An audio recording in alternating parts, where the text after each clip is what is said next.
So let us talk of creating value in your investment and your investment process by using dividends, right? I have said this earlier in my videos, but today a lot of people seem to be investing in shares only waiting for the shares to go up.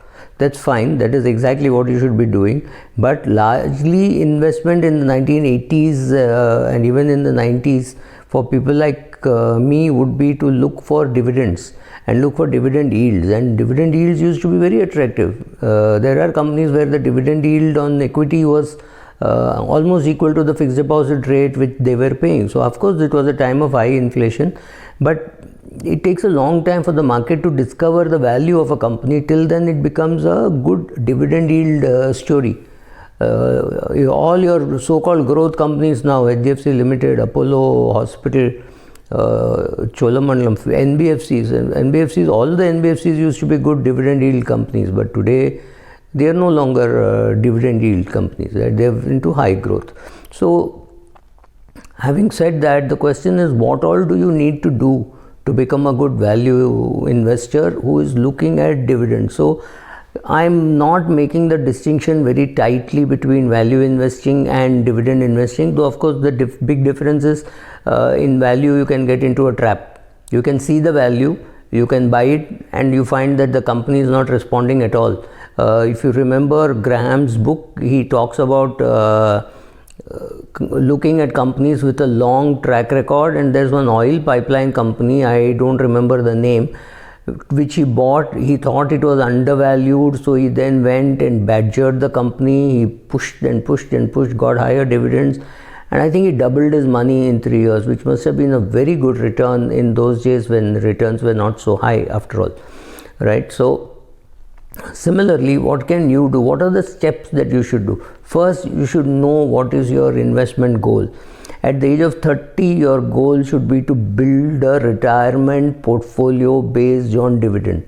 So at 30, when you start investing, you keep on buying those companies which are giving good dividend yields. Take the dividend, buy more of the same shares, so that 100 shares becomes 103, 107, 111, right? It keeps growing like that. Maybe it looks very small, but there will be a stage when you will be buying 10 times the number of shares that you had originally invested. So you had originally bought 100 shares, then you got some more rights, or of course you got some bonus and splits on the way. So the today it may be a 2 rupee share or a 5 rupee share. So the original may have been a 10 rupee share or even a 100 rupee share. But today you could be buying more and more of those shares from the very company's dividend. This is almost like going for a growth option of a mutual fund. So if you are in a growth option of a mutual fund and you invested in say 2001 or 1998 and it was 10 rupees, and today if the value of that share of that unit is say 560, what it means is it's gone up 56 times. How has it gone up? It has gone up just by the value of the portfolio going up and the company and the fund manager managing it well, right? So this is like a drip option. In the US there is something called a drip option, where you can say, instead of giving me shares in forms of, instead of giving me dividend in form of cash, please give me the shares in lieu of the cash, right? So that way, that is step one. You should have a clear goal. At 30, you have a goal that that cash is necessary to be reinvested. At 80, the goal is very clear that the dividend cannot be less than your annual expenses, because you're not going to touch the capital. So from say age of 80 to age of 95, you may just be living on dividends because you don't want to touch the capital and the dividends have grown well. How do you do this? At 30, you look at companies, you start investing, you build a portfolio. By the time you're 60, you've created a robust portfolio of 20-25 shares. All pay good dividends, and that dividend income is enough for you to live for the rest of your life, right? So that is one solid reason why you want to build I mean, that could be your goal. Your goals could be something else also. After that, you have to know where to look for these investment opportunities. There are actually better opportunities available in Southeast Asia than in India. There are companies with 5, 6, 7% dividend yields in petroleum and in telecom, etc., etc., etc., etc. So you could be looking at those also.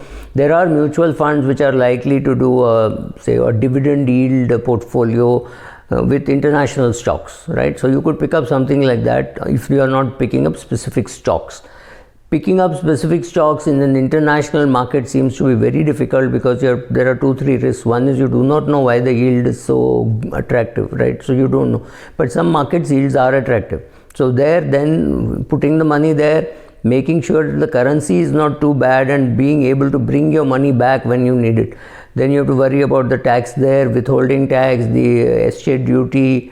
You have to worry about all those things. So you take a call on that, or you stick to India and say, in India, can I find companies with 5%, 6% dividend yield because I'm only 30 years of age.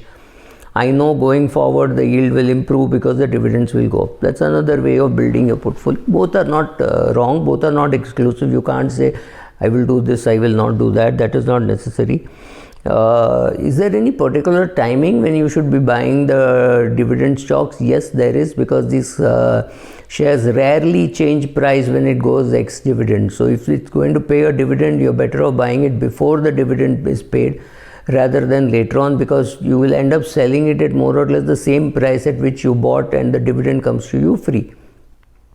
Okay, these are just some shortcuts, but yes, that is also useful for you to know.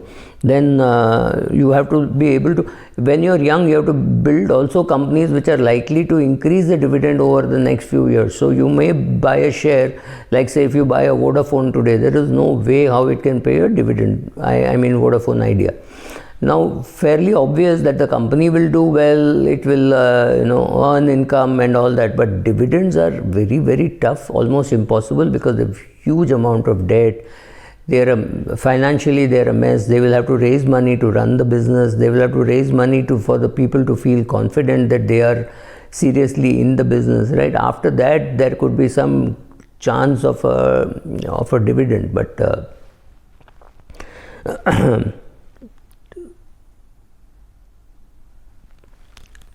then how should you create this portfolio? We will have a look at that. And question is, what should you do with the dividend? Absolutely no question about it. Dividends have to be reinvested.